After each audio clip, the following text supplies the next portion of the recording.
Hello students, today we are going to start a very important chapter of our class 12 political science, that is end of bipolarity. So bipolarity, we know that during the Cold War era there were two superpowers which have risen to power. One was USA and the other one was Soviet Union. But there were certain factors which ultimately led to the end of this bipolar structure. Okay, so by the year 1991, the second superpower that we had, that was USSR or Soviet Union, had ceased to exist. It had disintegrated in the year 1991. So in this chapter, we are going to see at first how Soviet Union it rose to the status of superpower, and then what were the demerits from which it was suffering, which ultimately led to its demise. So these are the contents of our chapter. So first of all, we will have the Soviet system. What were the features of the Soviet system? What were the merits and the demerits of the Soviet system? Then we have Gorbachev and disintegration. Mikhail Gorbachev, he was the president of Soviet Union. He had introduced certain reforms, so we'll see about them. Then what about the disintegration of Soviet Union? What were the reasons for its disintegration and what happened as a result of it, the consequences? After that, a certain type of therapy that was known as shock therapy was applied to Soviet Union.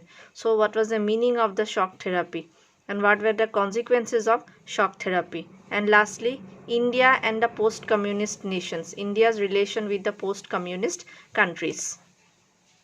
But before going into the chapter, we should be familiar with certain very popular faces of rather personalities of Soviet Union. So this one is the picture of Vladimir Lenin, then Joseph Stalin. These were both stalwarts who we will find in the initial years of formation of Soviet Union. They were responsible. Then Nikita Khrushchev.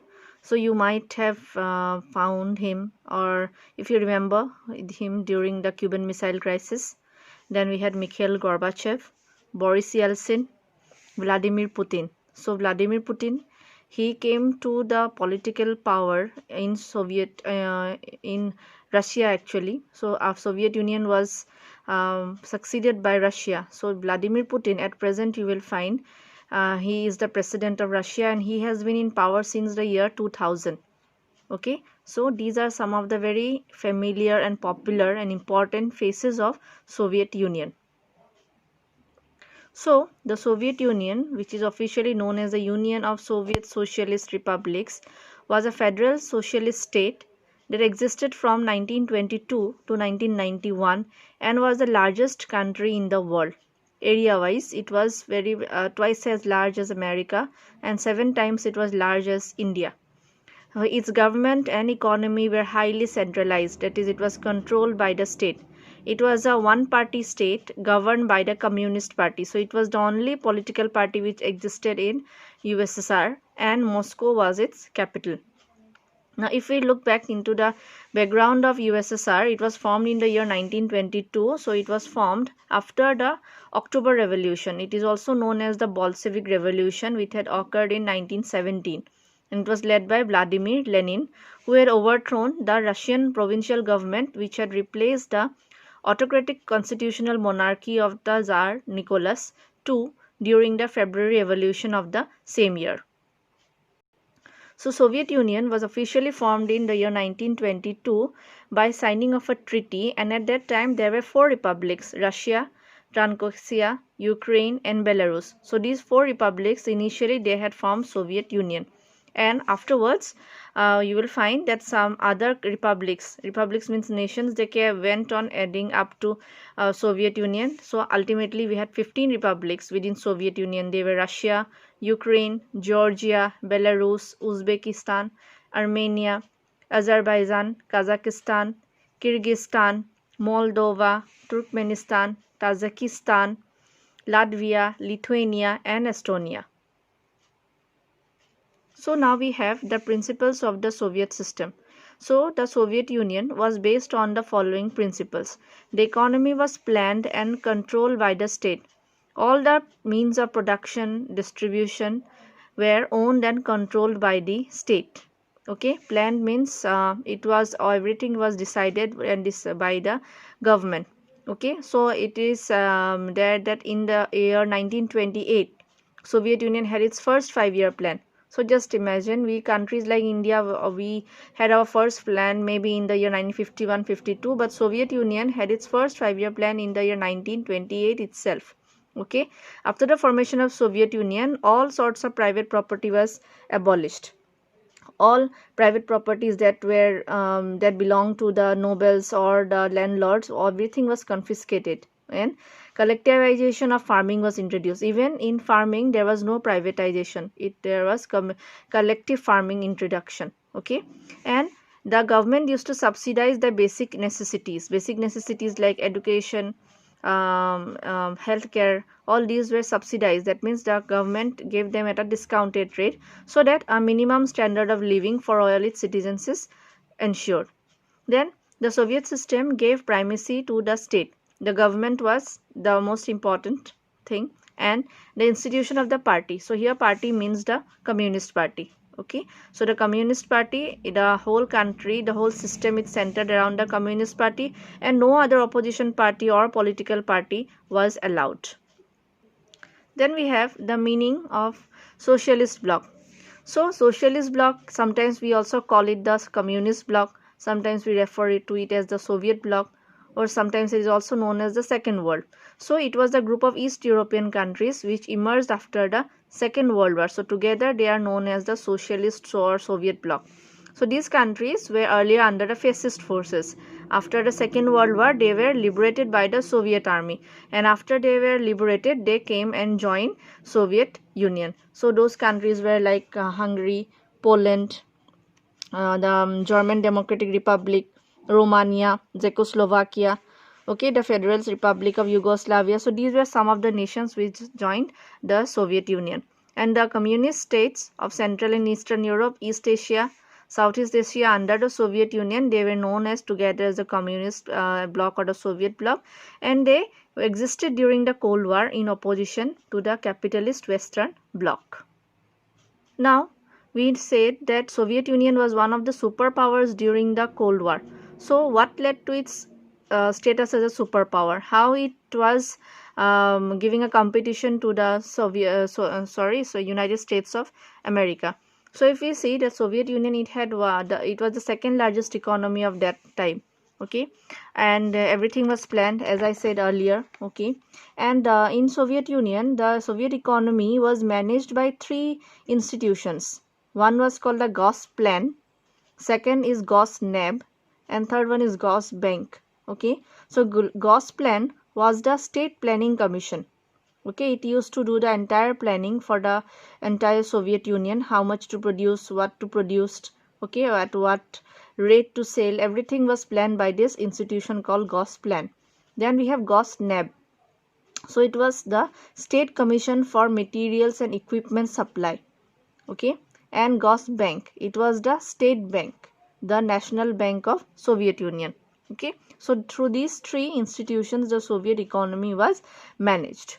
Now what are the features of the Soviet system? So the first feature that we have is a complex communication network and vast resources. So Soviet Union had vast natural resources like oil, iron, manganese, steel, natural gases, natural gas reserves. All these were in vast quantities in Soviet Union. It had a very complex communication and transport network. It had the largest railway network in the world. Okay, it was said that Soviet Union had such a vast communication and transport network that even the remotest areas were connected to the main centers. Okay, it had Pluton. Okay, Pluton was one of the space communication centers of Soviet Union. So it is also said that it was one of the first countries to introduce radio and television in their country. Okay, and Aeroflot, as I have mentioned here, Aeroflot, it was the civil aviation industry which was the largest in the world at that time. So with all this, you will find that Soviet Union, it was having one of the most complex communication network and vast resources. Second, we have advanced domestic consumer industry. Advanced domestic consumer industry, it means that in Soviet Union there was rapid industrialization. The state produced everything Here everything means everything from a small pin to big cars and aeroplanes, daily goods like shoes, tables, sugar, etc. to big machineries. Everything was produced by the state, and for this you will find there was a vast network of industrialization, and this industrialization was also helping them to remove the economic backwardness. And there was also agricultural sector which was improving under the Soviet system.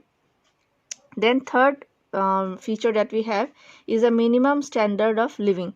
So the Soviet Union, the government of Soviet Union subsidized the basic necessities like health, education and childcare. There were also schemes for like pension schemes, okay, schemes for the old, collective farming, all these was introduced. Now here I would like to mention about Lickbej. Okay, so Lickbej was a scheme to remove illiteracy from Soviet Union. So in Soviet Union, this universalization of education was introduced like way back in the year 1930s. Okay, so you will find that in 1922 the approximate literacy rate was 29%, and after the introduction of universalization of education, the literacy rate rose to 75% in the year, or by the year 1937. Then fourthly, which made Soviet Union a great power, was absence of unemployment. So obviously there was such a vast industrialization, everything was produced, so that needed workforce, human resource. Okay, so it was one of the first country to grant the right to work. Okay, the rapid industrialization had led to mass employment. Okay, and then there another provision, or you can say a rule was there, that all able-bodied citizens, okay, everyone who was able in Soviet Union had to were or required to work in the state. They could not sit idle in the idle at home, unlike us. Okay, like what exists in India. So in Soviet Union, all able-bodied citizens were required to work in the state, and in case of old age or sickness, the state used to provide assistance to the citizens. So we saw that these were the most important features which had given Soviet Union the status of a superpower. Now next comes the demerits of the Soviet system. So what led to the downfall of the Soviet system? So there are various reasons, but some of the initial demerits which can be identified for the downfall of the Soviet Union. For first one was bureaucratic pressure. Okay, so the Soviet system was highly authoritarian and centralized. The common citizens had no say in the government, even no information. They did not have any right to information. They were only were to abide the orders that were given from above. So it was a highly bureaucratized, okay, system. So the first demerit was bureaucratic pressure. Second, lack of democracy and absence of freedom of speech and expression. So the people had no rights. They were not allowed to express their views and opinions. Okay, so if anyone was found speaking against the system, they were punished in a very horrible manner. Okay, so there was fear amongst the people for speaking anything or expressing their opinions, and for this reason you will find that during those time lot of these expressions were made through making drawing cartoons or through writing poems, etc. Okay, then the third demerit was that no other political party was allowed in Soviet Union. Now Soviet Union, we know that it was a culmination of 15 nations. Okay, 15 republics came together to form Soviet Union. Obviously all these, or each of them, had their own political party, like in Hungary or in Poland or Ukraine, they had their own political parties. But since now they were a part of Soviet Union, they were not allowed to have their own political party, and over the whole Soviet Union there was a dominance of Communist Party. Okay, then this Communist Party also, it controlled over all the institutions, even the cultural affairs. Okay, all decisions were taken by a small group called the Presidium of the Supreme Soviet itself, which was controlled by the Politburo of the Communist Party. Okay, so there was dominance of this party, and they were unaccountable to the people.